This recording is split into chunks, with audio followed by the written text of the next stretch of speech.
Rudy adalah seorang pemuda yang berasal dari desa Majalengka. Dia bercita-cita menjadi seorang pengusaha sukses, tetapi tidak memiliki modal yang cukup.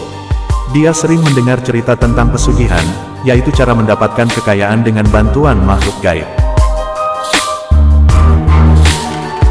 Salah satu tempat yang terkenal sebagai lokasi pesugihan adalah Gunung Batu, sebuah gunung yang berada di perbatasan Jawa Barat dan Jawa Tengah. Rudy penasaran dengan pesugihan Gunung Batu. Dia mendengar bahwa di gunung itu ada sebuah batu besar yang berbentuk seperti kepala manusia.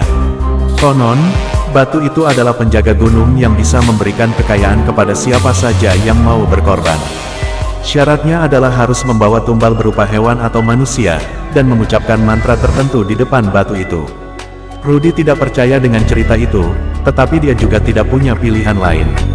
Dia memutuskan untuk mencoba pesugihan Gunung Batu. Dia meminjam sepeda motor dari temannya, dan membawa seekor ayam jantan sebagai tumbal. Dia berangkat ke Gunung Batu pada malam hari, ketika tidak ada orang yang melihatnya. Setelah menempuh perjalanan yang cukup jauh, Rudy sampai di kaki Gunung Batu. Dia memarkir sepeda motornya di semak-semak, dan mulai mendaki gunung itu. Dia mengikuti jalan setapak yang sudah ada, sampai dia menemukan batu besar yang berbentuk seperti kepala manusia. Batu itu tampak menyeramkan di bawah sinar bulan. Rudy merasa ngeri, tetapi dia mengumpulkan keberanian. Dia mendekati batu itu, dan meletakkan ayam jantan di depannya. Dia mengambil pisau dari sakunya, dan memotong leher ayam itu. Darah ayam itu mengucur, dan mengenai batu itu. Rudy berharap ada sesuatu yang terjadi, tetapi tidak ada apa-apa. Rudy merasa kecewa. Dia pikir pesugihan Gunung Batu hanyalah omong kosong. Dia bersiap untuk pergi, ketika tiba-tiba dia mendengar suara yang keluar dari batu itu. "Siapa kamu?" Suara itu terdengar lantang dan berwibawa. Rudy terkejut. Dia menoleh ke arah batu itu, dan melihat sesuatu yang membuatnya tercengang. Batu itu bergerak, dan membuka matanya. Matanya berwarna merah, dan menatap Rudy dengan tajam. Kamu bisa bicara?" Rudy bertanya dengan gemetar. "Tentu saja, aku adalah penjaga Gunung Batu. Aku bisa memberikan apa saja yang kamu inginkan, asalkan kamu mau membayar harganya," batu itu menjawab. "Apa yang kamu maksud dengan membayar harga?" Rudy bertanya lagi. "Kamu harus memberikan sesuatu yang berharga bagi kamu. Sesuatu yang tidak bisa kamu gantikan dengan uang. Sesuatu yang membuat kamu hidup," batu itu menjelaskan. "Seperti apa?" Rudy bingung. "Bisa berbagai macam. Bisa nyawa, bisa jiwa, bisa hati, bisa cinta, bisa keluarga, bisa teman, bisa apapun yang kamu sayangi," batu itu memberi contoh. "Dan apa yang akan aku dapatkan?" Rudy penasaran. "Kamu akan mendapatkan kekayaan yang tidak terbatas. Kamu bisa membeli apa saja yang kamu mau. Kamu bisa hidup mewah dan bergelimang harta. Kamu bisa menjadi orang yang dihormati dan dikagumi.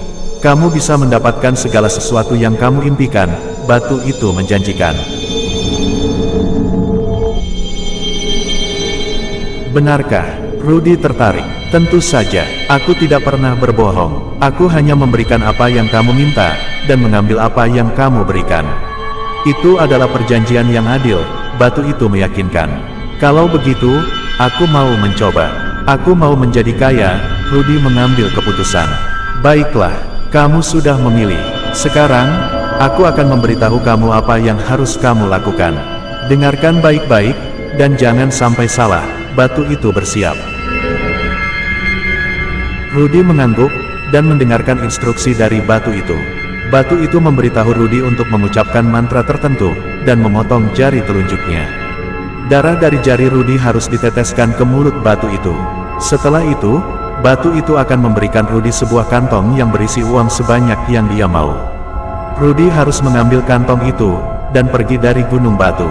Dia tidak boleh menoleh ke belakang, atau berbicara dengan siapapun di jalan. Dia juga tidak boleh membuka kantong itu, sampai dia sampai di rumahnya.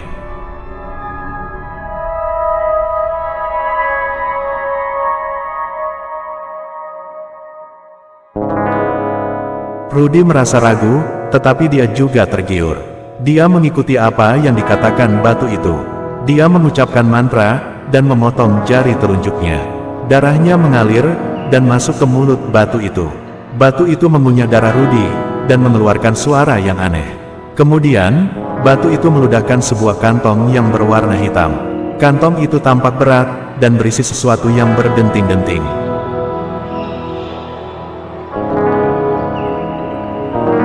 Ini adalah hadiahmu. Ambillah, dan pergilah. Ingat, jangan melanggar aturanku, atau kamu akan menyesal, batu itu berkata. Rudy mengambil kantong itu, dan memasukkannya ke dalam tasnya. Dia berterima kasih kepada batu itu, dan berlari meninggalkan gunung itu. Dia tidak menoleh ke belakang, atau berbicara dengan siapapun. Dia hanya ingin segera sampai di rumahnya, dan membuka kantong itu. Setelah beberapa jam, Rudy sampai di rumahnya. Dia masuk ke dalam kamar, dan mengunci pintunya. Dia meletakkan tasnya di atas tempat tidur, dan membuka kantong itu.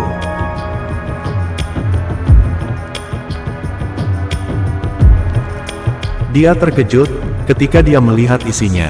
Kantong itu berisi uang kertas pecahan 100.000 rupiah. Uang itu sangat banyak, sampai tidak bisa dihitung. Rudy merasa senang, dan tidak percaya.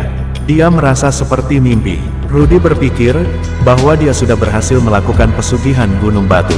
Dia berpikir, bahwa dia sudah menjadi kaya. Dia berpikir, bahwa dia sudah mendapatkan segala sesuatu yang dia impikan. Tetapi, dia salah.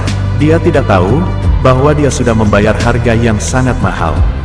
Dia tidak tahu, bahwa dia sudah kehilangan sesuatu yang sangat berharga. Dia tidak tahu, bahwa dia sudah membuat kesalahan yang fatal. Keesokan harinya, Rudy bangun dari tidurnya.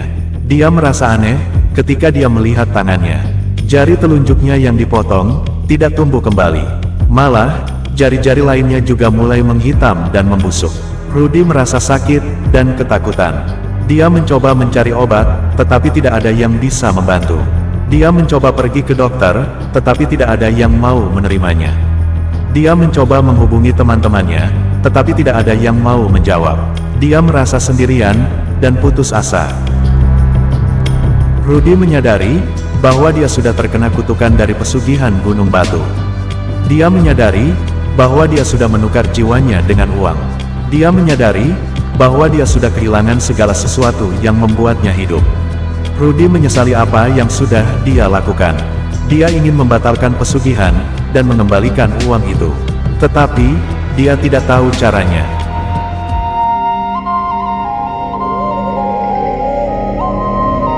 Dia mencoba kembali ke Gunung Batu, dan berbicara dengan batu itu. Tetapi, batu itu tidak mau mendengarnya. Batu itu berkata, bahwa perjanjian sudah terjadi, dan tidak bisa dibatalkan. Batu itu juga berkata, bahwa Rudy harus menanggung akibatnya. Rudy merasa putus harapan. Dia tidak bisa berbuat apa-apa, selain menunggu ajalnya. Dia melihat tubuhnya semakin membusuk, dan nyawanya semakin habis. Dia merasakan sakit yang tidak tertahankan, dan kesedihan yang tidak terobati. Dia menangis, dan berdoa. Dia memohon ampun, dan meminta belas kasihan. Tetapi, tidak ada yang bisa menyelamatkannya. Rudy meninggal dalam kesengsaraan. Dia tidak meninggalkan apa-apa, selain uang yang tidak berguna. Uang itu tidak bisa membahagiakannya, atau membantu orang lain. Uang itu hanya menjadi saksi, betapa bodohnya Rudy. Uang itu hanya menjadi bukti, betapa mahalnya harga yang harus dibayar Rudy.